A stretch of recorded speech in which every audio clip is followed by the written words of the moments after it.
You know that feeling, right? You're heading into a meeting with your manager, and the air just feels so thick. You're doing your good work, you're hitting your goals, but every single conversation feels like you're walking on eggshells. It is so exhausting, especially when you're just trying to build your career. And listen, if that's how you feel, you are not making it up. Most people think a toxic relationship is a death sentence. It's not. It is just a broken vehicle. Today, I am sharing you how I use the C.A.R protocol to rebuild a professional bridge I thought was beyond repair. So make sure to stay at the last step. It's the step that makes everything actually work.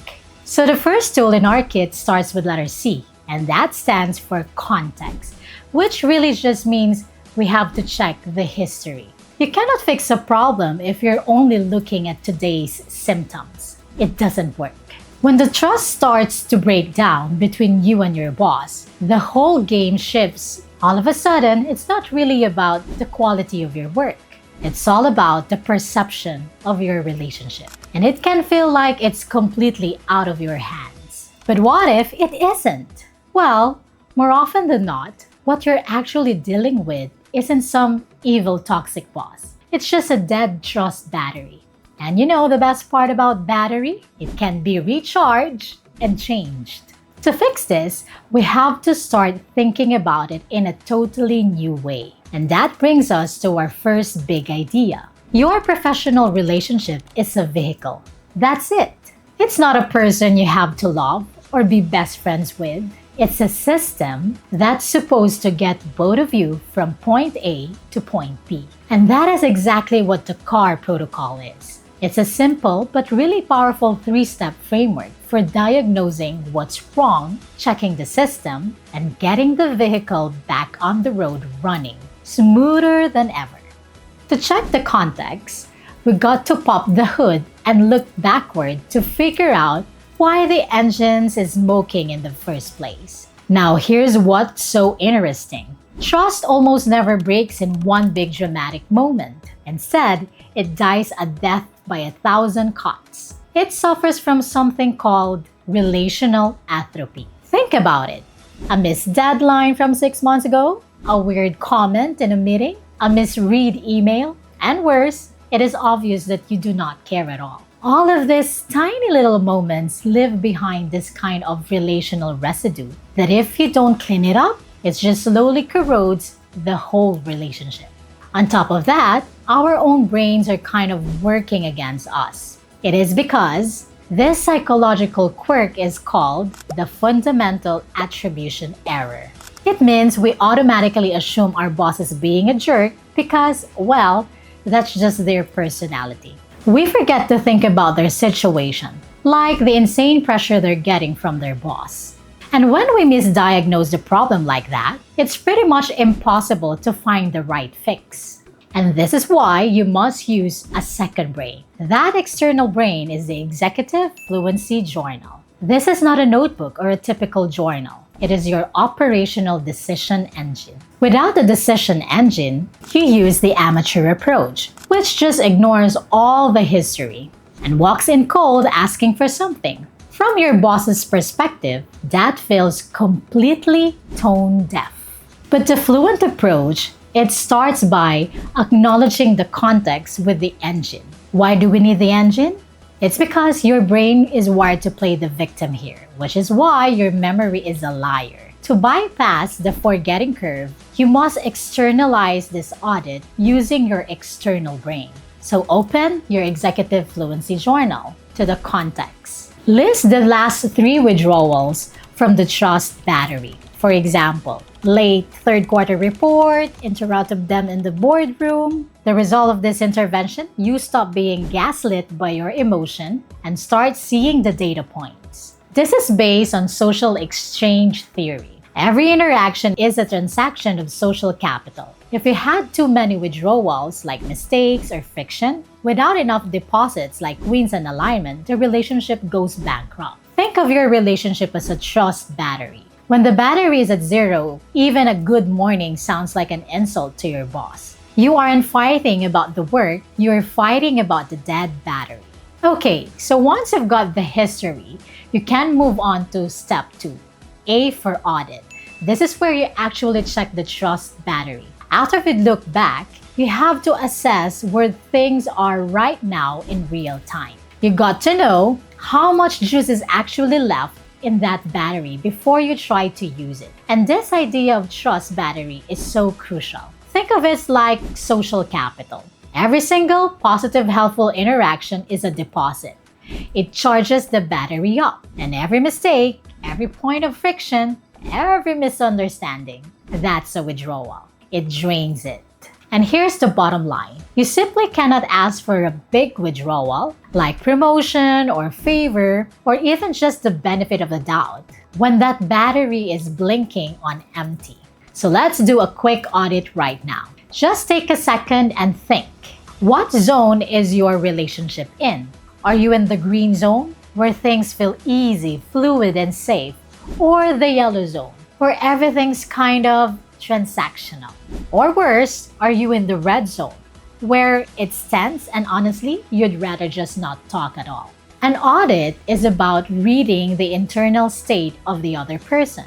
If your boss is under immense pressure from their boss, your toxic interaction is likely displays aggression. Research from the Wharton School of Emotional Contagion, it shows that stress flows downhill.